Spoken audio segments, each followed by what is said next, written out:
Arizona Congo TV. Babi Arizona Congo TV. Les amis, belle comédie, musique, nous sommes dans la chaîne Arizona Congo TV. Oh, mais mission Bani, la Arizona Congo TV. Babi s'abonner massivement dans la chaîne Arizona Congo TV. Oh, il y a qu'à s'abonner à Arizona Congo TV. Vous s'abonnez na chaîne moko Arizona Congo TV. Arizona Congo TV, mama na ngai. Balbi yo mutoli oseka. Yo mutoli ngoyo mona ba Tom et Jerry. Biso yeyo ba dessin animé ba ye Tom ye Jerry. Vous s'abonnez na chaîne moko Arizona Congo TV. Bino mo nyonso boya botiaka ka musape. Eya nango facile. Omoni ka ndengo ngane ni ngane. Ne fotaraka. Osaka ochebwe. Ndeko Fayulu. Nandeko Muzitu. Enfin, mingi ndeko Fayulu. Azalaka na parlement. Parce que elikamba est ali bisote mututo banda do bisonde mututo do to porter garant aussi sa guerre ya este. To kutande yango mama. Ozolanda? To ndiminde to sili sango mais to kuta yango. Donc e banda déjà. Ndeko Fayulu azalaka na parlement. Pourquoi pas alekaka na motion atelemela pona guerre ya Beni ya este ndeko Fayulu na parlement. Pour comment faut-il Yamalamu soke salemi. Bakoloba sous l'impulsion du chef de l'État. Yamabe bolongoli chef de l'État boche mutu oyoa. Na marche na bango ya état de droit. 3 personnes bakufa. Ole bacha sous l'impulsion du chef de l'État, babambela ngonde ko na bango Kakonde Gilbert. Ndeko Muzitu aleka na TV5 Afrique. Monde entier bazolanda ye. Aloba bi alobi to sala tout insécurité na est et continue. Oyebisa ngai na projet 100 jours. Loba vita caméra ke na procédure. Batu nyonso o vita caméra eba na kotanga. Soki tokeyo komona bango na procédure bakanga na état de droit ya procès 100 jours bazali na prison. Dernièrement ndeko Fayulu alela o no jeep nanga batobola e ba pine. Ba pesa e jeep muswa sika na $100 falaki aboya na zwa. Arizona Congo TV. Na bi s'abonner à la chaîne Arizona Congo TV. Babi Arizona Congo TV. Les amis, belle comédie, musique, nous sommes dans la chaîne Arizona Congo TV.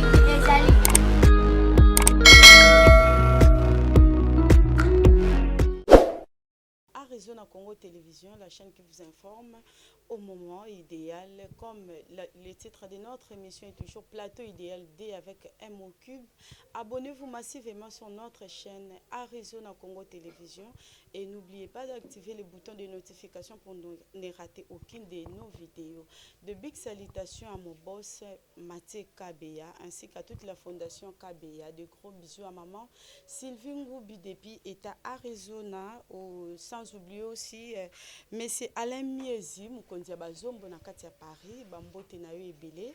Et aujourd'hui là nous allons parler de la politique congolaise. Tous arana ba ennemi éternel T, ami éternel PT, voilà. Et sur ce plateau je suis avec celui qu'on appelle Ndeko Nazangolo Mingi, coordonnateur. Il y a plateforme Lamuka, Nouvelle Élan, et puis nous avons sur Internet de l'IDPS et Refinde Tomisana Kobenga avec qui nous allons parler Nabandi Mbote Nangana de Konazangolo Mingi de Kombote. Mbote Monamboka, madame la journaliste. Bonne santé. Oui, santé Zali Malam Nangolo Anzambe, Tozobunda toujours. Ndeko Internet, Mbote Nayo. Oui, Mbote Ming na CPL, malgré retard, mais Boli Misamuke pour Namboula, Talaraka. Et puis, Baeba Valère Sanza, soro courant kei. So bena courant de kei soit vanda na mboka o comprendre l'importance de Sanza. Ozo comprendre. Eza wana ti baloba ke bemba nyoka si la raso moté. Ozo comprendre. Tana e bemba nyoka mais si la raso moté. Si ko mona nyoka o aza vivant. O bangi ndeni. Merci. Voilà, Internet, pourquoi bandaka na masisi hein? Donc tonde to sa akin bo Valère Sanza za la raté mingi pona batamboka kaka. Yoyebi. Satellite digital yango moni na IDPS biloko lamba manao et pas batebele mais ba source que c'est ni ozo comprendre yango sala ke poto balo bati wana zara idéal. Ok, nous allons parler du gouvernement de Samalukonde Ndeko Naza. Bisonyos to c'est là qui gouvernement to mona qui est là qui peut publier appréciation na yo par rapport à gouvernement ya Samalukonde o ebimaki. Merci Emoki. na koloba tozali na plateau oyo baimboka bazotala biso mpe bazolanda biso baza na mposa bayeba nini oyo ezobima na moto na biso yango ndeke osalaki totala mpe situation ya mboka na biso ndenge ezali kokende. Alors tozali na plateau te parce que baimboka ntango bazotala biso pour ke bayoka biso tobandaka koganga inutilement tobandaka kotia makelele inutilement. Or que toza na mposa mboka eyeba kozala alignement pour que peuple congolais ayeba na kose retrouver tozwa solution na yango. Alors tokobongisa yango te tokotia peuple congolais na situation oyo te ke par koganga na makelele ya koloba non ozala nde par action baaction wana ekouta na stratégie oyo ekouta na mayele na biso ezali na moto na maloba na question oyo outi kopose na ngai ya gouvernement Sama Lukonde mpo na ngai camarade Naza Ngolo mingi oyo nazali coordonnateur national adjoint en charge de la mobilisation ya nouvelle élan oyo ezali bongo na plateforme Lamuka na koloba te biso na Lamuka na kati nakoki kopesa avis ya Sama Lukonde te. Pourquoi? Parce que soki mutu oyo azali na liboso ya Sama Lukonde comme ndeko Félix nde Sama Lukonde abengaka président de la République na yebi ke place wana azali na elongo bani te au peuple congolais te ke na batinde azala wana. Et en résultat oyo biso pe population tozali kozila toyebi ki na pouvoir ki moyibi oyo ezali na kokamba maepa ndeko Chilombo ezali pe neloko moko te tokoki kosatande na ba oyo atie comme premier ministre ou azali chef à gouvernement. Et la même façon si pe ke ndenge topesaka réponse na oyo azalaka liboso ndeko premier ministre sortant oyo ndeko Alexis Tambwe pe tolobaka kino solution manobe kokopesa te parce que gouvernement nyonso wana régime ezali régime moko fraudulé nde yango wana pe ke résultat ebina kopesa 2 ans passé eloko moko ebina kosalema te yango wana nakese na kosatande na résultat nini au moment ke bango nyonso bazo continuer na régime fraudulé nde pona koloba ke na kopesa réponse na kopesa baimboka base la solution ya Sama Lukonde ezali na solution moko te. Pourquoi ezali na solution moko te? Sama Lukonde accueilli ba ouverture pe gouvernement na ye na assemblée. Même assemblée pe oyo bandeko na biso pe ya IDPS o baloba ki ezali assemblée moko nommé. Mais ba yebi koyiba pe kaka nomination wana ya kati ya assemblée be ba mettre yango. Sama Lukonde ayebi kotalisa biso budget pendant 3 ans na ye ya 32 millions. 32 milliards wana toyebaka ke soki premier ministre ayebi ko présenter budget to ayebi kotala bilana ndenge nini ya koyeba ko travailler na mboka esengaka peke ba député to ba imboka bazali wana ba ko poser question ayeba ko claircir na population akokamba yango ndenge nini. Mais tomoni Sama Lukonde a publié budget pe a lobby oyo koza vision na ndenga kwa aucune intervention oyo kokosala ou bien aucune question oyo ki ba député pe ba kati ba lingi pe ba question e ba na reposer meti. OK, il fallait atalisa premièrement d'abord ba imboka population e ba ke 32 milliards nanga oyo ndenge na ko partager 36 milliards ndenge na ko partager 12 na ko sala boy pour que recette ba kokota pour que na traîne na budget oyo tango ko sila tala ko sala boy mais ebide elobami kaka na monoko tozongi kaka toujours na gouvernement uti koleka ya lersi ye pa bimisa 11 milliards pe lobama kaka na munoko e bana kotalisa ba imboka te ndenge ni okende preuve année to yebi ndenge ni to komaki na suka nango voilà yango nde kozoko conclure na solution ndenge na koloba ke régime fraudulé ya ndeko Kabila ya ndeko Félix ezali le côté que o ngai na kokopesa ba imboka to zila boye na gouvernement ya Sama Lukonde ya ne na réponse o na koyeba kusukisa na ngwana pona ba imboka ba yeba koyoka solo. Ndeko internet toyoki ndeko Naza Ngolo mingi alobi mpona ye gouvernement oyo Sama Lukonde ezopromettre te na eloko moko te yo ozali molobeli ya population congolaise argument nini okokozala nango? D'abord la PC d'abord merci pour la liberté d'expression au azolobana c'est grâce à IDPS. Pour IDPS to bundi 38 ans ya oluka mutu fo ça la libre ya ko s'exprimer. Donc mutu fo sans nyonso o asana ngo pour ça. Donc d'abord faut nous battre maboko pour na IDPS parce que to sali pena grand boulot parce que ezaki facilité net yo boy maman na émission na yo obeng sabiso to mona ba liberté d'expression ya boye tala lit IDPS asali ya moni donc kaka nzela kaka boy do to kotika kaka nzela pas seulement l'IDPS parce que bobi mara toujours na population congolaise ba tunyos baza IDPS donc nazoya donc tango ki d'abord IDPS za population place masse sali do za population ya majorité ligne des raisons soki tozo emba id du parti na biso to bara l'IDPS vaincra a vaincu te me vaincre parce que la lutte continue toloba torozo tochona et bonga soto monima mbeba to bino zana nous côté d'abord na CP pour la liberté d'expression grâce à 38 ans ya bitumba na biso munyo saza pour s'exprimer librement la presse ça librement et puis banda to banda pouvoir regiter non IDP sazu opposant mo kache na boloko donc côté déjà faut ba betla biso bravo to kesi ko maramba gouvernement oyo osotuna wana dazo ebisa yo boye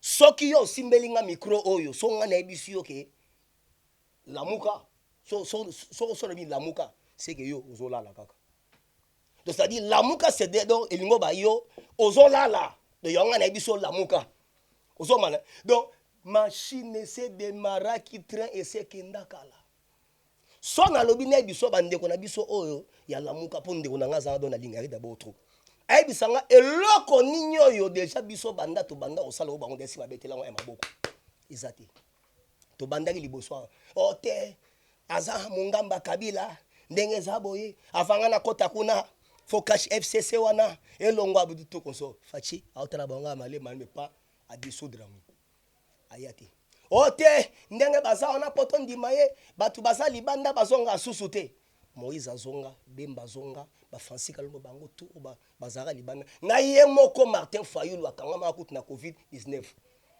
azanga biye po aya kotoyo ba idaya ya o akanga déjà président Eli akanga maka na États-Unis na COVID-19 pendant 7 mois président Eli je dis bien président Eli ya lo ba Eli ozo mane ba ideti aye kotoyo taba bi gouvernement ya Sama Lukonde ebine bisayo eloko nyoso tozo sala ebike babenga balobi ezali zemi ya mibali babenga gouvernement zemi ya mibali mais pendant que batu bazoya mba mututu ozo man ya ye bebi se babino likambo yo za na ngondeko Fayulu pour la réforme ya seni mais mango ensemble poti siko alia kanega mbonga gouvernement azara la fa na parlement pour tout à liboso avanda na kabila tamulai na parlement touronde ache suppléant de so babi suppléant veut dire rapport tout yé azana kasi saka ndenge pe tozomona tolobela pe ka gouvernement ezaka nde tozomona représentante ya ndeko Vital Kamerhe obino bofinga moyibi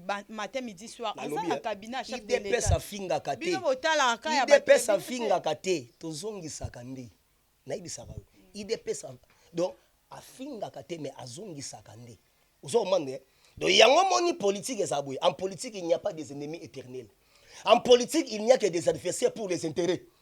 Vous avez de Hermo Botoro, Tikana Hermo Tokabon, Tokoso, Tozarama, ennemi éternel. Pour le gouvernement, Oyo, Ndengezaboué, APC programme naïe. Si comme maintenant le roi APC programme naïe, nous ce qu'il faut est votre action et banda. Vous avez répartition sur les déjà mais ça l'intérêt population c'est ça. Total à Sikoyo.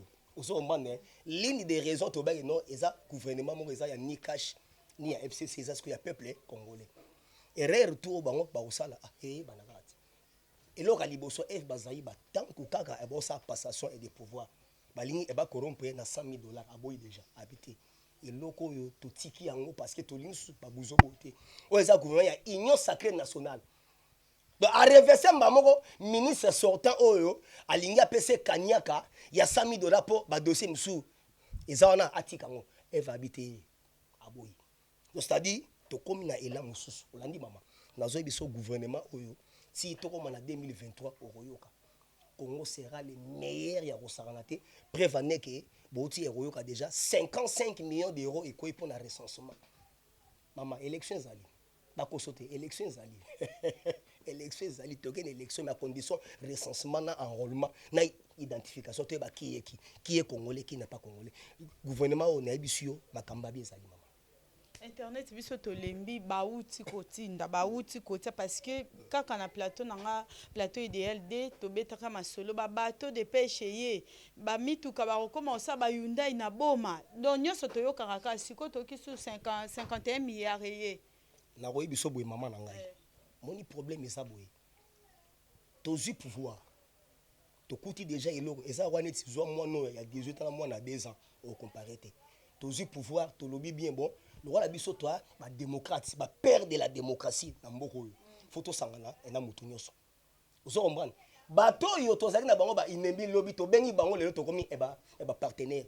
au lieu basalela intérêt ya mboka bango bakomi ya kosala baintérêt moko partisan osoyoka ndeko Fayulu to muzitu bayebi ke osala mabe te mpo bango mpe basaka na kati donc c'est-à-dire bango ozomona donc bamabe nyonso ezokoma donc na mboko donc bango eza soki na opposition mate ekomi ndenge jalousie la haine donc c'est-à-dire bango pele donc balongwe na claque ya kozala opposant ok biso tolingi fo opposition ezalaka fo balobaka mpo so motu alobi te yo moyen obongisa eza te monde etambolaka na wina no oyo nyonso oyo tosala c'est biblique yango nayebi biso boye mama babandi kobloke biso yango moni baarrestation ezokangama banda bakanga kamera osoyoka ndeko Fayulu to mosusu abetiki biso maboko baotokanga Wilema 3 ans nanu Wilema zwi mpona nanu mbongo kaka ya pamba elongwa ekoti Braza 3 ans pamba le temps sikoyo tobanda dossier ya gratuité ya scolarité mama nazebisa yo bafisido bakabiliste babomaki mboka na niveau moko donc tozwi bango totravaille mais bazoyibaka menoir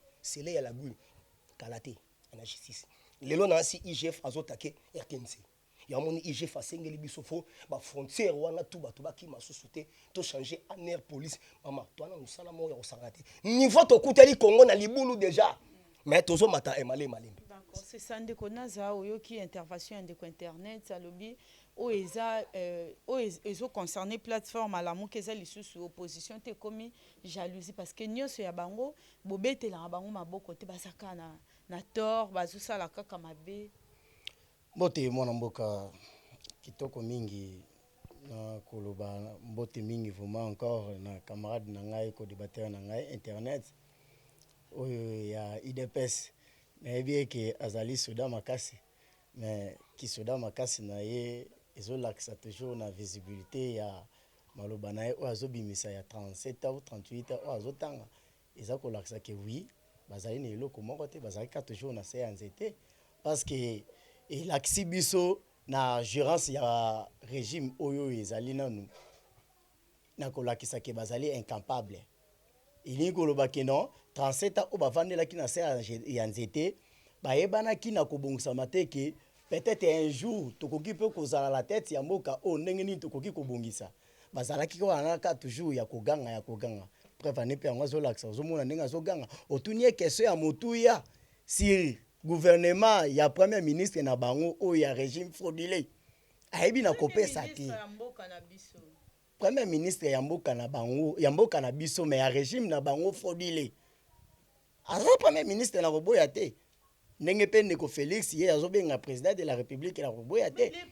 Président c'est connu de tous. Oui, c'est connu de tous par publication oyo bayeba kosala yango na flash disque wana na boya yango te na nemi yango mais to metenaka mutu na valeur na ye oyo mapona meyebi na kokende vu que population bayebi koyeba ke ndenge nini mapona ye kosala yango wana entre parenthèse nde na koloba na ndeko na ngai internet ndenge auti koloba abandi d'abord oleka pesa réponse réelle ya gouvernement asa malukonde apesi yango talobi nini totala kaka ndenge nde ozokende sikoyo soki population oyo azozela azelaki nanu ye moko non sa malukonde adetaye ndenge nini akoki kokumba gouvernement na ye ayoki yango te avandi ntango mosusu mpe azozela ayoki internet moto ayi DPS aza régime oyo ezokama mboka nazela ye mpe ntango mosusu sama azalaki na tante adetaye me ye moko akoki yango te alobi totala kaka ndenge ezokende makambo ya bien c'est-à-dire eloko moko akozela te preuve ane secrétaire na ye tant que ayebi ke eloko moko mpe yeba kosala te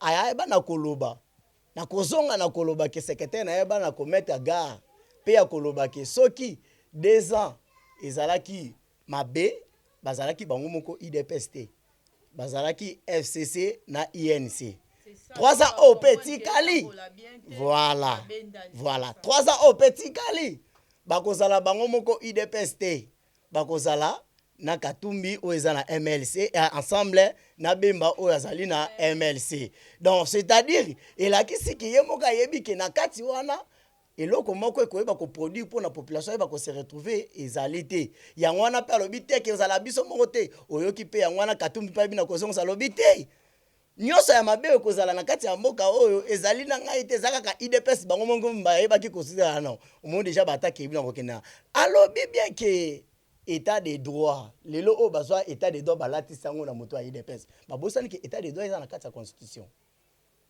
babosani ke yango même pas les locaux et koka kozala ki non moto mususu ayeba na kozala pe to yeba ka toujours état des droits alobi ke moto moko te ba yeba na kokanga état des droits tout consort ndeko na ngai mele ya journaliste état des droits lelo oyo ndeko Israël Mutombo ayeba na kozala interpeller kutute enlever ba leva qui est vi ya biso to yebi na kosala rapport population ya sa ndesoni wana lelo oyo ndeko na biso journaliste Louis France ayeba ki kozala lever awa état des droits lelo aba marche pacifique yango oyo pona soutien ya bandeko na biso oyo basai kokufa la beni état de droit na minute oyo tozoloba eza na baélève bazali na prison na beni kuna babeti bango élève basali 5 jours 6 jours liboso ya la mairie pona kolukela bango solution ke ndeko Félix oye ayebanga abengaka président de la République pour que akende kozwa solution ndeko Félix ayebi na kopesa réponse na baélève que présence na eza wana te pona kosilisa situation sécuritaire ya est. Donc c'est-à-dire azaliata na moyen ya kosala te mais na likolo ya état des droits bayebi na kobeta bana ba gaz bayebi na kokanga bayebi ka bokoto retirer bana ba élève lelo o misusu bazali na prison état des droits parti à est na biso ezali menacé bandeko na biso bazokufa bazokata bango tango iso tolobi te ndeko ya IDPS ozali congolais ndeko ya lamuko ozali congolais peut-être tolongola ba parti nyonso totiango à part biso nyonso ba congolais tobima na nzela pona koyeba kotelemela mais insécurité nyonso soki ezali ke banguna oyo bazali na sima ya ba congolais bazosala bongo toyeba ko dénoncer bango to marcher oyebi ndenge lekaki na état de droit ebi na koleka si ordre ya Félix et non si ordre ya Gentini Ngobila état de droit de quoi outi koloba si ordre ya Félix qui marche wana ebi kozala empêcher pe oyebi ndenge leki ba image zali oyebi ndenge bandeko na biso ba bukali ba commencer ba mesure ya gouverneur de la ville les aka chef de l'état ba mesure ya gouverneur de la ville nyonso oyeba ko salema na ba autorité ya sezala sous l'impulsion du chef de l'état oyoye azobenga pour comment faut-il ya malamu soke salemi ba koloba sous l'impulsion du chef de l'état Yamabe, bolongoli chef de l'État, boche mutu oyoa. Na marche na bango ya état de droit. 3 personnes bakufa. Ole bacha sous l'impulsion des chef de l'État, babambela ngonde ko na bango Kakonde Gilbert. Or que lelo osoto otanga Rosimu kenda kufa, ba otanga ministre anité ba otanga Kabila. Ceux qui ba otanga nani de Thérèse Kapanga. Madame Karina a été jugée pour la makamba Rosimu kendi. Papa Langai, madame la journaliste Olobi, oui, madame Karina a été jugée, oui. C'est ça qui est aux Oloba. Qui est aux Aïna point qu'il y a jugement au Tsokoloba. Car cité, ce n'est pas Kabila qui est jugé. Mais na mounoko, oh le lot qui est notre temps à la tête. Parce que avant toute fois, nous sommes dans Salema. Ce qui est là qui, Gentini Ngobila, Bakobo, et Marc Chouanata, ils sont peu pour les. Le secrétaire général des Nouvelles Élan, Maître Blanchard Mongomba, a éba Koko de sa lettre à marche le 16 avril.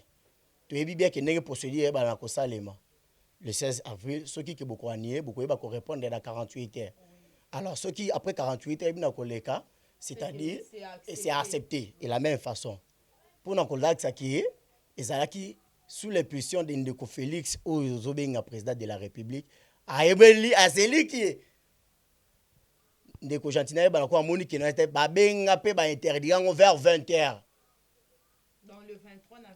Dans les 23 à 20 heures. Donc, ils allaient hors de biso. Tu es na kobenga nde Kongobila. Pour na koyebisa ye, oyebi procédure ndenge za kande Kongobila. Awanga na lobi na yebi interdiction à marche wana te. Tu es na kobenga collaborateur nde Kongobila. Alobi oui, c'est vrai. Ils allaient biso ba tout interdit en mais ezali tu es na kotali cette mais procédure baboye la marche ezala kaboy comment faut-il habiter procédure baboye la marche ezala kabongo mais pour na biso to za maintenir qui marche mais to uti ko za appel et uti na likolo ye pa ya yemoko c'est-à-dire Ndeko Félix non yemoko omoni nga linga précision merci message uti na instruction uti na likolo ce n'est pas un homme Yemoko, ce n'est pas aussi un homme. Merci. Tozo kenewe ko luka na katangate. Tolobi te précision à Yemoko. Yemoko on a c'est-à-dire quoi parce que toyoka koto bato so baganga Yemoko. Alobi que non chef de l'état alobi que to interdit marche wana. Tant que toza na procédure bi que procédure ko interdit yango déjà leki. Yango moni to publier yango na ba Facebook, na ba réseaux sociaux et précisément na ba réseaux sociaux. Ndi yango wana. Peso ki otali na Opéra News ba na kotali sa que sous ordre de Félix Tshisekedi, président de la République, ne ayebi kobo ya marche ya lamuka état de droit. Mais yango to koloba lelo oyo ndeko na ngai internet. Tozala kaka wana te pona koyeba na koganga na babiloko moko que liberté d'expression nenga uti na koloba quoi qu'il faut. Non. Biso nyonso toyeba na kotelemela ndeko Kabila awa. Lelo oyo soki ezalaki ke tozala na liberté d'expression banda kala wana te. Mais lelo ndeko Kabila we aluka pe kotenga mateke pona koya kokosa ndeko na bango Félix. Soki aluka ke ndenge nini na koyeba kokosa nani oyo na koluka kokosa pour que tombe na ndeko Félix ezapeka toujours sur la liberté d'expression sur la manifestation oyo to koloba. Soki bango atel bakanga maneloko oyo pe argument clé o etika le pana bango. Lorsque préciser maloba pona a détailler ndenge nini bakoki ko kamamboka ce gouvernement o amoni nenga ko expliquer nango te ayi ko suka kaka clé nini ya ki ene. Argument clé o bango batikala nango ya ki ene siko tolobaka ki ene wana ezali na place nini au moment que biso tozotalela moka biso nyonso toza pona moka soki ya malamu wito koyeba kosala alobi ke nyonso o ndeko Félix ayeba na kosala kino ya malamu toyeba na koboya tozala pe nanu batu ya malamu neti nini oyo kino akoki koprouve ngai ndeko Félix asala ke biso toni yango bakanga ndeko Vital Kamerhe ko kopesa ngai procédure bayeba ko kanga ndeko Vital bakanga kai pourquoi bakanga ndeko Vital Kamerhe baloba ke non a détourna que ce qui 56 millions oyebi na osala siko yebisa ngai na projet 100 jours loba Vital Kamerhe akei na procédure batu nyonso o Vital Kamerhe ayeba na kotanga soki tokeyo komona bango na procédure bakanga na état de droit ya procès 100 jours bazali na prison de 1 de 2 mbongo o ndeko Vital Kamerhe bakangela ezonga na kesa l'état c'est distraction pona koluka o peuple azali kozela ezali ko insécurité ou ezali na est du pays ou bien pe na mboka mobato ezali na konaza insécurité ou ezali na est du pays bisonde dans l'ensemble de aussi ce n'est pas seulement na UDPS to chef de l'état yenda koka kokende ko si insécurité pour ezalaka atelelo soki ndeko Fayulu azaki na place pensez-vous que bolinga botika Congo bokino botiki makambu nyonso gratuité bosundoli construction de route bosundoli pour que si ça ka insécurité bolinga bosa bongo oui mais Léa Olobi sécurité à l'est du pays et ça dans l'ensemble tout à fait mais dans l'ensemble on a unité on a très bien organisé après marche ce que ça qui non marche au unité on a bien ko salema après marche net ngate parce que procédure nini to ko kene pour que to ba na ko si sécurité wana sikoyo peka ko se résoudre na ba marche te quand même parce que to yebi comment est-ce que to si bisaka na ba marche ba to ko bukana mituka ba pne ko tobola donc vous ne pouvez pas faire autre chose il faut qu'on a ba marche ezali na méthode mon côté oyo ekoki ko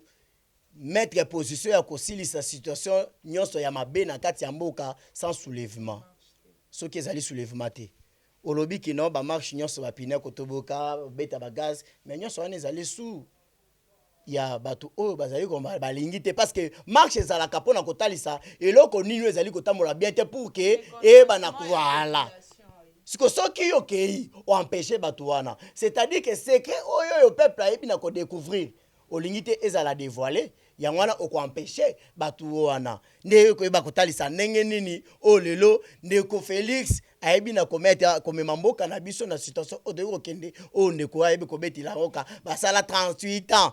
Voilà, merci beaucoup ndeko Naza ndeko internet biso to ebina bino bo vivre IDPS azaki wa bande ko motiver batu na ba marche soki makambo ezo marcher te likambo abenye tali congolais nyonso eloko esala kiki blocage ezala po bande ko na biso ba marcher te zaki d'abord na peso merci mingi na rebisa yo oyebi mécanicien malamu abungisa ne mbongo mais akobungisa ba clé te parce que biso ndenge zaboye toyelaka mbongo donc toyaka déjà donc mécanicien mo dona ba clé déjà pour na to souder to kanga ba vis place ba dessus ezali koya ko baby c'est loko aussi ba bomion plus de 18 ans dans 2 ans et ça m'a passé na ozongela mo mukende kwa uti ekoloba nini pour y s'exprimer vraiment librement. Pour nga na linga boy kasi UDPS ndango te liberté d'expression dans tous les camps.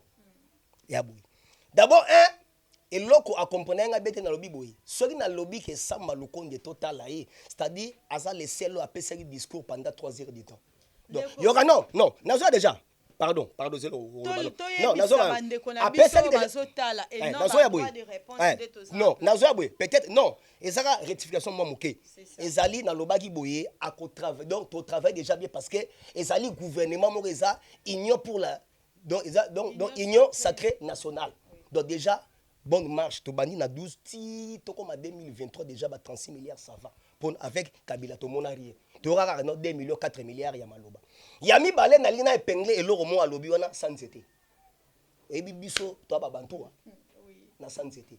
Oyebi maman journaliste Meléa na royebisa yo pendant que mindele ba otonga ba palais ba château na bango biso ezalaki tant que ba bantu na philosophie na biso nyo ezalaka sous les arbres na sans été. To banda IDPS na sans été. To bengana Mobutu na sans été.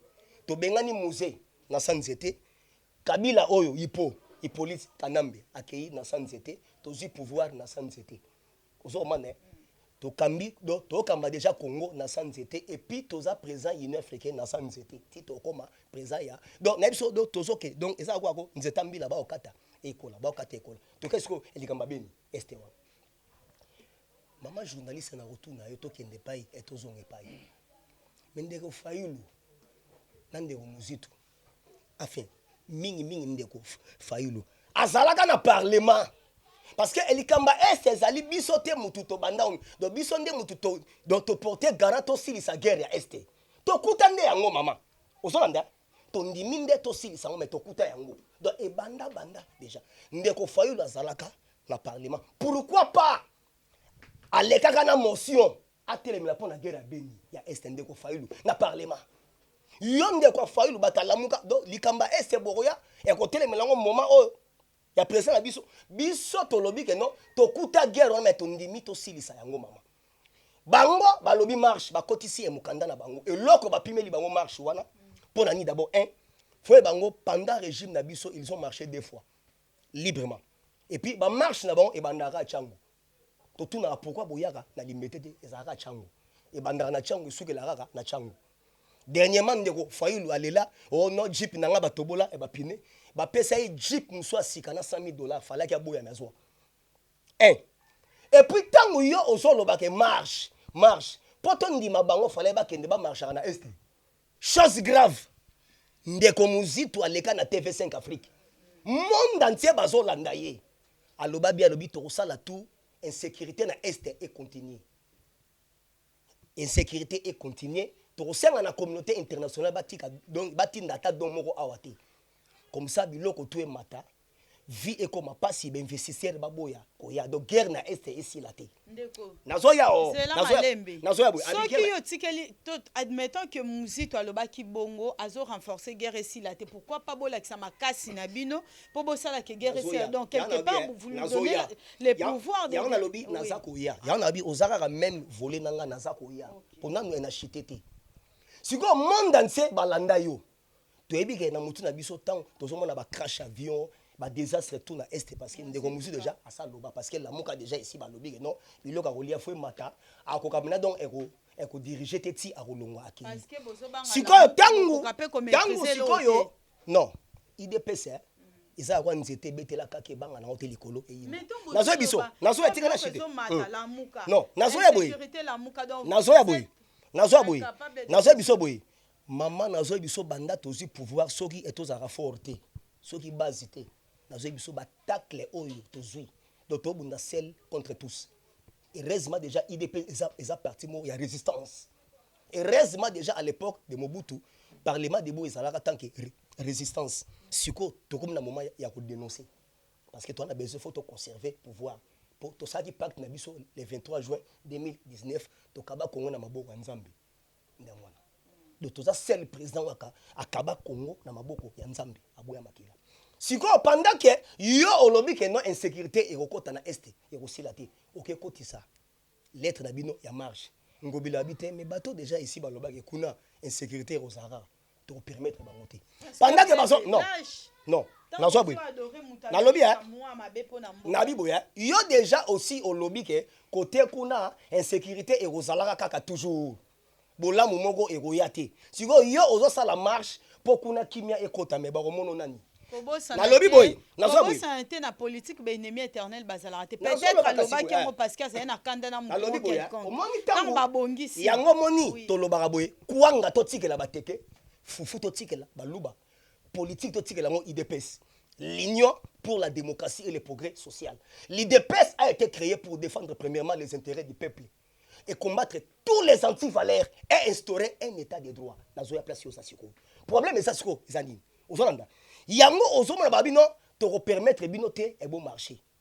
Pour bango e bandara na changu basukelaka na changu. Biso banda wapi? Non. Marche IDPS banda wapi? Biso to bandaka soki na échanger te to bandaka so to pousse kuna msube na changu échanger eza en commune nazoya na limetao nazoya oki msanga mo yebe tika amla donc na samedi te tozo tuna parce que le bien bango bandaka na changu nazoya siko alors problème eza awa oko remarquer bato yo c'est-à-dire quoi basaka na gouvernement ngo bazolia balia na bango fayulu na muzitu bakamata ba suppléant bacha mais suppléant ezaka yuti pourtant mbongo obima utuna combien ekoti Patrick Muya ya lelo to pesi boulot bokilo ya muzitu alo banenge longwa kuna non nazoya parce que biso tango Kabila zwaka te en 2011 les fangs de l'immédiat le kola ngana gagné bosalinga injustice mutu moko te akota parlement Fachi akota parlement te président na biso ya Union africaine wa lelo président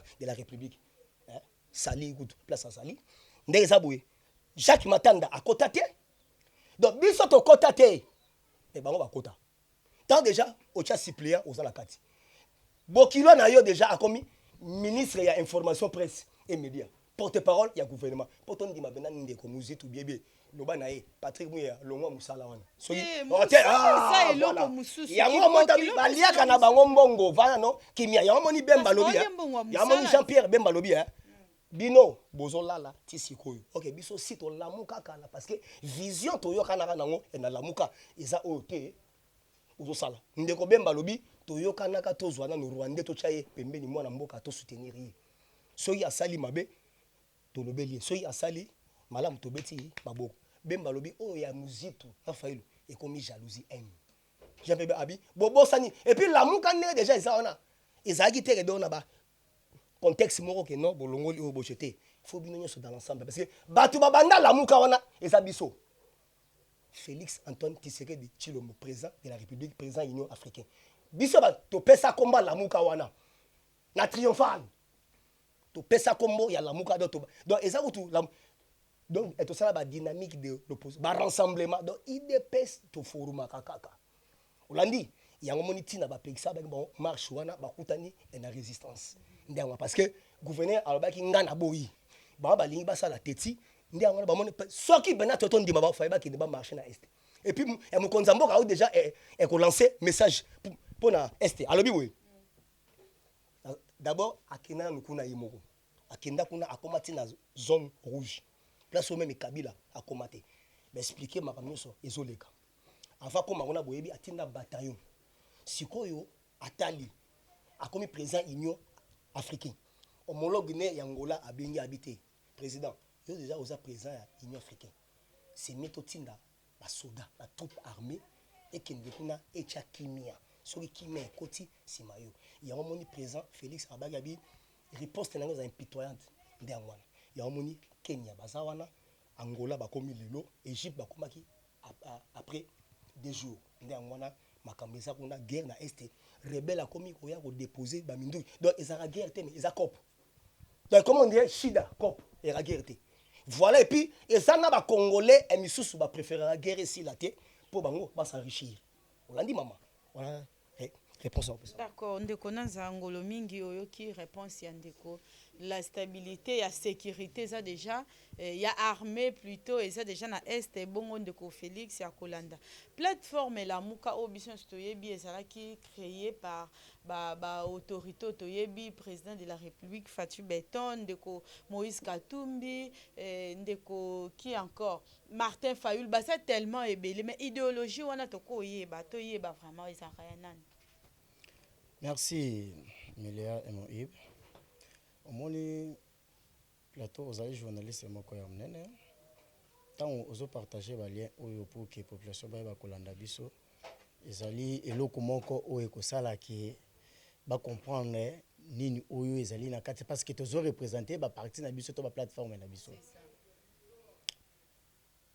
Est-ce du matin qui eza débat moko oyo to koki ko zon débat mo dans la rue? Non. Donc, et ça n'est pas si pour nous on a un niveau où de internet il y a eu des pèses à l'objet oui babanda letina séance été ok tu es bi résultat à séance été n'engi nizalaka résultat à séance été ya ngwana lelo ndeko Félix aloba je vais venir ici j'habiterai avec vous je vais résoudre tous vos problèmes avec vous, tout consort, alobi. Lelo oba na bengi alobi. Je ne pense pas que ma présence à l'est de Beni et qui peut régler la situation d'insécurité. Et puis mana séanzité. Alobi boye. Ndeko internet alobi on bien na séanzité, to bandi litina séanzité, to keiboye, lelo peut aussi pouvoir na séanzité. Oui. Nous t'a confirmé on ça muto IDPS.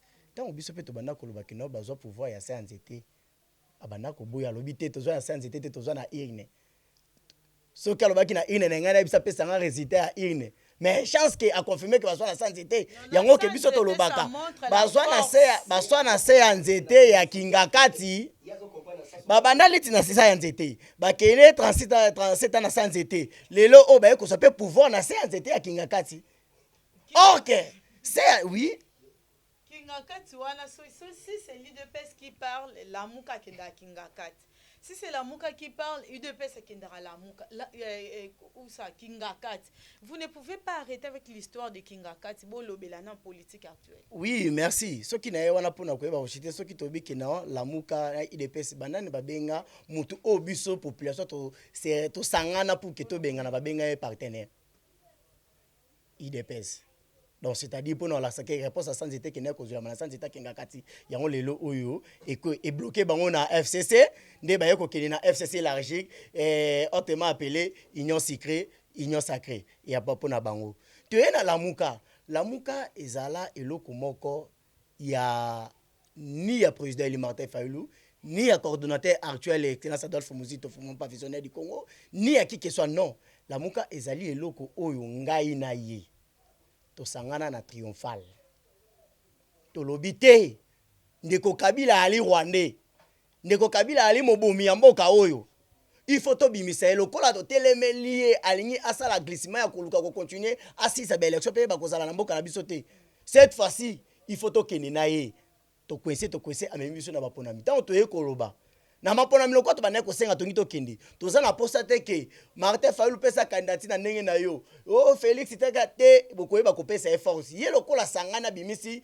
mouvement moko FCC biso pe boyeba ko sangana bo opposition nyonso bo opposant nyonso bo bimisa moto moko biso nyonso to kene face yango oyo moto Kabila ko bimisa na triomphal ndi oyoka président na ye ne ko Chilombo alobaki oya ko trahir peuple to meli mono oya ko trahir peuple akozwa likama ya rendeko na bango ke kamere déjà ngwana carrière politique na esili et la même façon likama pe andeko na bango Chilombo ndezali ko kende na kozwa ma vie ya régime ndenge ezali ko kende eza biso te bato loba eza bango ne maloba eza la muka idéologie ya population congolaise ba ko pesa na bango pour que to kende ko binga na ndeko Kabila bakei wana bayoka kibiso bakei bayoka ba bimiseli biso mutu o biso to bandaki kozela okete ezalaki kana complot o biso to bandaki ko viser que caméléon ezalaki moto moko okete na kati ya lisanga wana ezalaki na ba caméléon ebele soki toye koloba kino ba caméléon ebele tout ça les sens parce que toye komona ba ndeko ke mibale ba yebi lokolanda bango mais ndeko mibale ba yebi lokolanda bango ezalaki vision ya caméléon te ezande kino bango lokola bazala na bango soit fait d'argent koto muso yebi ke mbongo na ngebebi pendant des 10 ans passés mususu koto yebi ke tout ça na yeba na ko récupérer ne aye kolanda na sima mais les vrais caméléon ezalaki deux personnes yangwana moko na bango ya IDPS Kibasa ayeba na ko annoncer population attention les vrais dauphins yandeko feli yandeko Kabila ezali oya bimisi wana te asali na kati ya lisanga oyo bozali wana lelo réalité yango te komona nango donc pona koloba ke lamuka ezali ata ya moto moko te ne yango wana totikala ki 4 na kati ya lamuka pona kolite komba oyoyo ndeko Félix ayeba ko trahir biso pour que ndeko Kabila ba konomé lelo situation mbuka la biso yeba na kokoma na très difficile boy.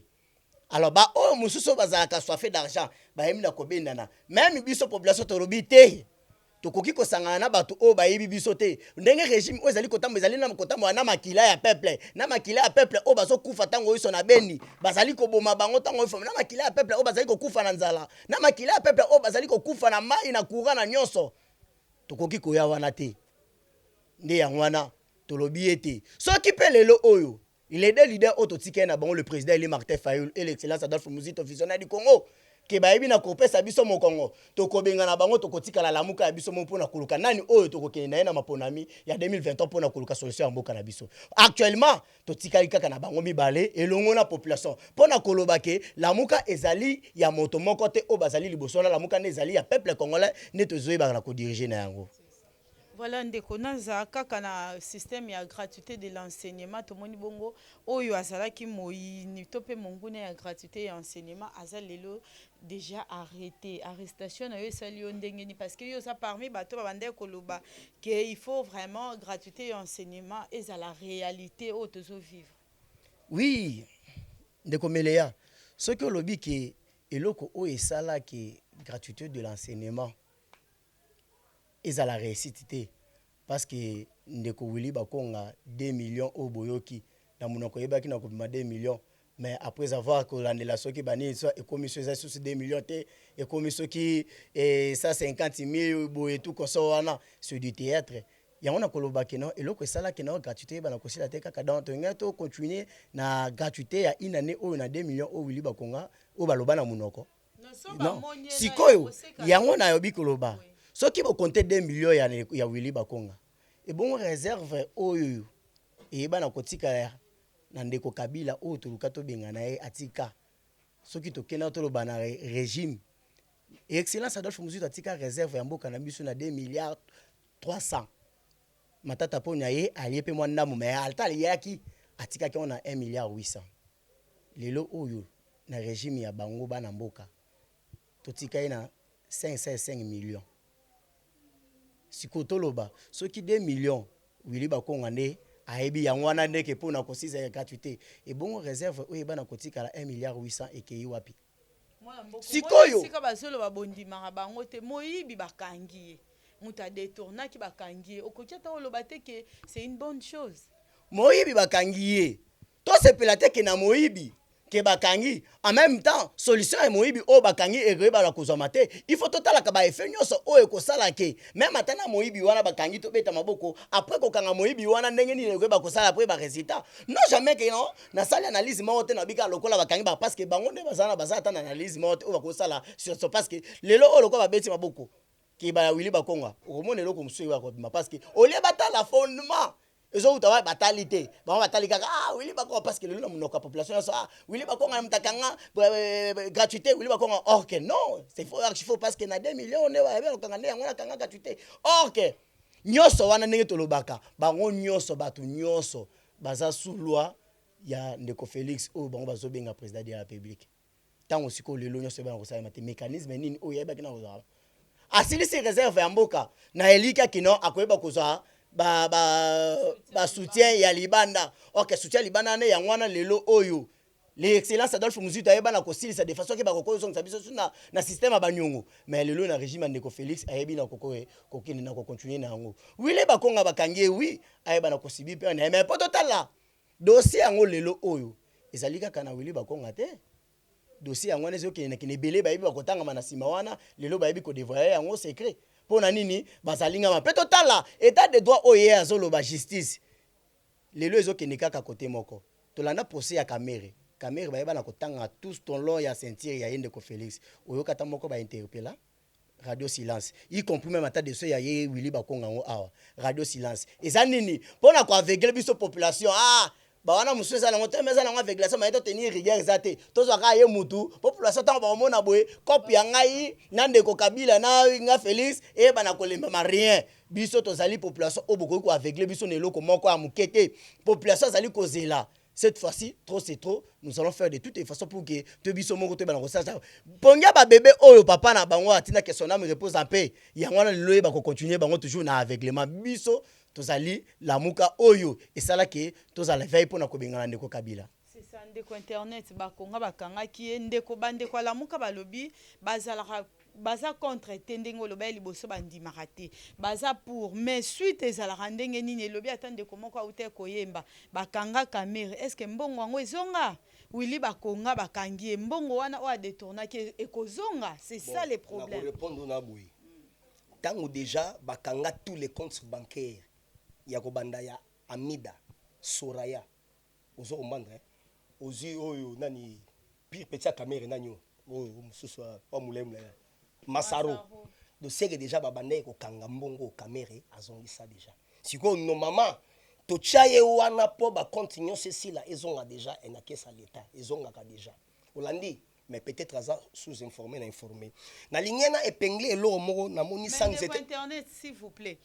Procès to bande koyoka lelo te to sala ngo jour tel pourquoi tant ba bloquer ba compte ba mbongo banda déjà kozonga pourquoi pas ezala annoncer public et ma population pas eba ke mbongo na biso ba kanga osala présent on a za présent parlement debout assez le présent parlement debout donc tout dépendant na hiérarchie ya parti na lobango déjà ba cameraman ezala ki wana ba confisquer compte ya Masaro ya Mida ya na tangi tout na ba ebiloko wana tout na tanga bi na ya Kamere bakanya ndambu mais faut mususu wana a dévaler place ti ba voka na ba leki ba bi non malembe to kozongisa to consort olandi nazo bisayo boye opposant moko camerounais alobaki alobi nazo reprocher muzitu na Fayulu abi opposition basala rango so moni mutu 4 ans 5 ans après acheter nde obandi opposition oya bino azakaka kalate azoya déjà pe azo promettre déjà na diplomatie na ye Congo obonga Afrique pe ezotelema oleto pese na temps eza awa biso te awa ozo man Paul Biya azako ambrier biso na lingana zonga mo muke likambo etali ya sanzete peut-être à comprendre ya mal na lobi boy so na tanga gi kombo ya sanzete na philosophie na biso ba bantu mais to kendeki na élection na ba irne to gagner oh pendant que Ndeko Fayulu alobare non bon voter te machine wana bon voter te yo pendant tout ce temps ya campagne on sala ka no bon voter te biso tobi avec ou sans machine toqué to gagner comment yo siko muto boy kotaka ba élection du début jusqu'à la fin oloba yo muto o gagner mindele ba sekake trop côté wana ya mibale kombo wana ya lamuka pourquoi to retirer ka signature to retirer ka signature to zela ka Ndeko Fayulu aleka na TV aloba makambo ayebisaka président Félix na chambre na Genève na Suisse aloba ngo pourquoi alobaka yango te alakaka président maloba mo avant bakende na salle wana basala vote ayebisaka président et na biso abiyo mutu ozobima abiyo mutu robima déjà toyokani président Félix abi de ma grande surprise na komi boye ba trahir nga babimisi mutu mosusu wala président mutaloba wana nazoya biso yango moni président oui yango moni président na biso oui yango moni président na biso tango base parce que déjà IDPS toyeba que non le rôle la papa kei moi na ndenga za boyazo kamba parti moi na mbalamo akoma ti président de la République selon non royauté non selon statut ya ba programme de ba projet de société ya parti ndenge izalaki tango ba trahir ye to lobi retirer signature donc to moni déjà que diabo e koti diabo e uta na canal ya Ndeko Muzitu très ya kosakana te donc e uta na canal na ye ba matungulu tu bango tu Moïse abinga ou tu j'étais surpris yango to ebise retirer signature wana parce que trahison déjà ekotaki yango moni présent à partir à Suisse à Lobiboué j'ai survécu à un complot à Genève mais je remercie ma base de m'avoir sorti de là yango te retirer ka signature wana les kambetali gratuité siko gratuité Il est déjà arrêté. Na lobby na yo hein. Ezalaka na yoka na constitution. Respect à texte bali ko tanga te. Donc gratuité ezalaka wana siko bango bas. Donc ezali premier sabotage fallait ba sala président pour réussir na deuxième mandat to saboter gratuité. Na dossier au Singama Tembele. Na biso déjà que vieux Willem azala 3 ans. Uniquement pour na blanchissement d'argent. Mais au moment où peine ya gratuité et Rolanda et place au 50 ans. Problème c'est que ezali au combat scellé ya la boule et bi manakati. Au kana combo ya nanyo abeshole. Aussi ambongo. Aussi deyo donc eza singa ya Matembele. Nazo bisabino maman so za misu ya komona te eza matro. Donc là so Congo tozo ke na niveau moko ya kosakana te. Mais c'est-à-dire ezaka ba fissure yo moni mo za bien faut liberté d'expression faut ba divergence ya ba opinion ezalaka. C'est là boye moni boye za bien beauté à démocratie. Tala jour wana na parlement qui sont pour na ba investir gouvernement. Si 412 110 ba tomboli. Deux personnes pas bon na tomboli. C'est la démocratie. C'est la démocratie. Donc ezingo donc il y a le battre le roi bino deux personnes bon na bino aller. On s'arrête là non nous on avance. Il y a on a ebisio makambeza kitoko alors gratuité ya enseignement d'ailleurs tout pour votre information toujours sur numéro mususu. De tout le pena ban et puis à la déjà en est alobi bozo tanga. Abi oyo na kosala kuna bo donc ekotika sango. Donc nazo bisayo guerre wana izala pe guerre te. Eza banande babanianga barega. Donc ba mutu ba mes et aussi là donc yango moni président a lancé mbela alobi na rolongola tous les gouverneurs civils faut na chasko ba généraux pour guerre wana ici là mais pour la dossier à Willy Bako mbongo déjà en minto déjà oyo ya gratuité il y a déjà à lobby asana ba kombo o akutanga yango moni banda makambo e bandaki église catholique silence à radio la mokape silence donc il y a une émission nyonso to sala kana mboko bango ba kondimaka bisote et puis Adolphe et Musitu 5 ans sala et na pouvoir a sala ilo côté tala bandundu yango mona biso to boya lelo balkanisation et ya na Congo province et kotika na simeza bandundu kuna ata morga pamba ezalaka te atika ba palais inachevé siko to ba te yo ndaki ministre o sala nini o lobaka trop a sala nini. Et puis, d'abord, na malédiction, faut akende a senga famille, pardon, parce que awanga na noko na ye. Kizenga. Soki biso tozwaka occasion ya koyeba ye grâce à noko na ye, owanga ni noko. Donc asala bilaki mabe donc faut famille babikola ye basambele po noko ne muta sala ye awanga na ye. Voilà, merci beaucoup. Nous sommes arrivés à la fin de notre émission. Abonnez-vous massivement sur notre chaîne Arizona Congo Télévision. Commentez aussi nos émissions. Plateau idéal là avec un mot cube. S'il y a des reproches, écrivez-nous. To bongisaka kandenge to mesanande kona zangolo mingi. Tokoki ko résumé nini na onyos to solo lilelo et puis numéro à téléphone pour na baïbasan besoin contacter. Merci Meléa. Oh tokoki ko résumé. Na maloba o nakopesa na population alobi mozito ndenge atanga na ingina mettre population baye bakotikala nango mozito sala 3 ans lelo o na 3 ans mozito alobi na kikwiti to na bandundu ata morgue ezalite mais ok ngana alobi lelo 3e andeko Félix mozito azala comme premier ministre mais lelo 3e andeko Félix comme président de la République yazoloba même ata ndako immeuble na kasa ezate même pas ndako immeuble na kasa ezate preuve ane akende pa ndeko Israël Mutombo ayeba na kopesa réponse ya kasa ito ya mbujimai en réalité en général lelo o yango situation to ke na koma nango parce que ceux qui totangi lelo ba bien fait ya excellence Adolphe Muzito pendant régime na ya 3 ans na régime ya 3 ans à Félix comme président de la République ya Zobenga c'est une catastrophe régime ya 3 ans de Félix réserve non ou ko survivre hier Ezate allié mais régime excellence Adolphe Muzito comme premier ministre ya Mboka atika en 2 milliards 300 chiffre régime yandeko na ye Félix comme président de la République le seul pays au monde où a vivre sans budget parce que oyebi budget Mboka na oyebité yemo na pas ebité mais na mnogonga oganga le seul pays au monde bah comme vivre sans budget sans quoi qu'il faut où eza géré par Ndeko Félix ou yazo benga ba na kocha na place wana sans position mais na régime à 3 ans excellence Adolphe Muzito et budget zalaka na 800 000 mais lelo na régime ya excellence Adolphe Muzito comme chef à gouvernement ayeba na kotika biso yango na 3 milliards 800 ya budget ndi yango lelo oyo toyeba na kodondo yango lelo oyo suite ke pour que banda ko chama kelele nyonso wana ezali pona excellence Adolphe Muzito ayeba kofuta nyongo oyo banda ko bloquer ye lelo pour que aganga ke na to koma osala makambu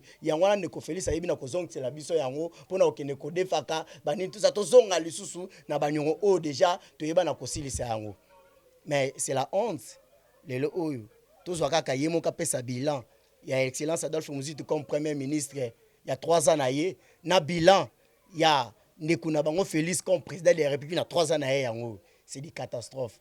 Excellence Adolphe Muzito vi bilan na ye il y a 3 ans atika tona combien lelo oye azoganga to e komi combien Excellence Adolphe Muzito na 3 ans na ye atika opiri na combien lelo oye azoganga wana ye comme premier ministre webi ndenge régime na ye bana ko kamba na oyo to banda ko benga Rwanda biso so population to bengana mais lelo au mwana mboka comme président de la République yazo benga opiri lelo e komi na combien na 3 ans na ye to balancer yango na kopesa na population boye bala kozala mur to landa makelele ya sanzete oyo te ndenge bazali koloba excellence Adolphe Muzito aloba na régime o eza frauduleux to koyeba kosala ba manifestation avec cette compétence nde yango ne kosala ke ben vertisseur ba yate et le bate ke no ya kosala pour que ba aibike régime o ezala frauduleux et ba na kotambola mbutu yango mbutu ndenge bandaka na RCC et mbutu na union secret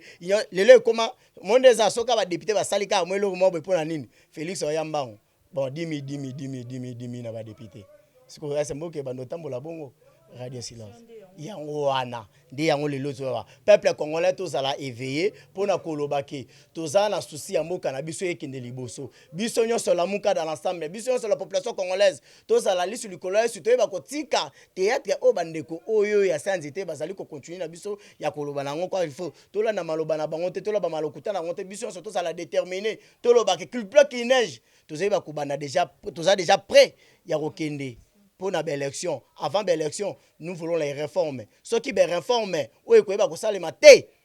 En dehors, il y a institution, en dehors, il y a parlement, où ils ont fraudulé, parce qu'ils ont continué à biso. Tant mieux qu'ils n'ont, ngai na kufi, toute population congolaise na kufi, ni de Félix na Kabila bayebi kotikala pour na koyeba ko kamamboko même. Quoi qu'il faut, to kende toujours na linéma. Merci. Numéro de téléphone. Oui, population congolaise to zawana pour na koyeba ko talisa ba imboka ya bosolo pour na mboka na biso. Et nazali wana à tout moment bokoyeba ko benga ngai ba reproche na numéro na ngai plus 243 81 755 79 27 plus 243 81 77 57 927. Merci beaucoup de Internet. Na gros ndenge to sololi okoyebisa ba imboka nini et puis numéro de téléphone pour to. Oui, na koyebiso boye grâce à IGF, Inspection Générale des Finances. Premier budget au bandi nango 12 milliards. Pendant que ba théâtralisation au déjà donc ezalaki ya bango ba 8 tout consort biso to bandi en a 12 milliards tozo baksa parce que IGF a le bido bo kangela ngaka deuxième tout consort ba tuana nde ba kimate comme ça to récupérer budget sur Congo. Oui, depuis le Congo et Congo, depuis 84, Tilelo, Tozanga identité. Donc, avec donc, recensement sur Salamara en 84. Donc, c'est-à-dire, président Félix Nenga Yeboué, donc, il y a un recensement, enrôlement, en même temps, identification. Donc, peuple congolais a une nationalité, c'est identification. Pendant que Angola, déjà, na Braza, déjà, ils alors, à Tali, il y a plus de 54 pays en Afrique. Mboka Nemoro, ils ont une identification. Donc, depuis que le Congo est Congo. Et puis, nous avons déjà boyé, Foye Bango, il est mort déjà dans un grand diplomate. Et le binango qui sauf Babouvia lobby, Albinga mort déjà boyé na kenda musika président. Habini kotala ba blocage autour, il y a FCC ngamo déjà en avancaki. Congo Airways. Atineli Bango a sombi 2 avions ya sika ezo bakisama. Toi na 4 bateaux de pêche et comme 7. Ils ont déjà Chani Metal, Azaka Komontango, Nagendagi dernièrement et Nathalie Yango.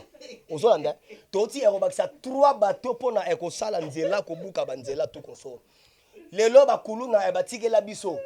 Bakuluna et Batigela Bisso, Bakanzek et Bisso, Torozaban, Tokataban, mais tout, Topesi Bango, Musalana, kanyama kasese bakulu na baloni babilanga osakala te yango siko topesi ministre topesi parce que tokuta salite oyo ya bango makama bafulu tout donc nyonso tokuta yango ozolanda alors yango moni nayebi sio boye donc ndeza boye chemin de fer toana 5 trains ya chemin de fer donc lelo ekomi olongwe pena donc moneli tuti kasai ndangwana alors yango toyebisi bango boye ndeza boye Congo déjà donc le réveil du géant ozomana en tout cas na moi déjà caméraman na ça déjà boye temps en tout cas 12 milliards de dollars américains déjà to bandi là déjà pour ya matata mponyo pe série na bon bazalaka ya mundo kaka mais oya biso ça en live et puis toto soit 55 millions d'euros nyonso wana et puis toto so ekozwa mbongo ya gratuité ya scolarité olandi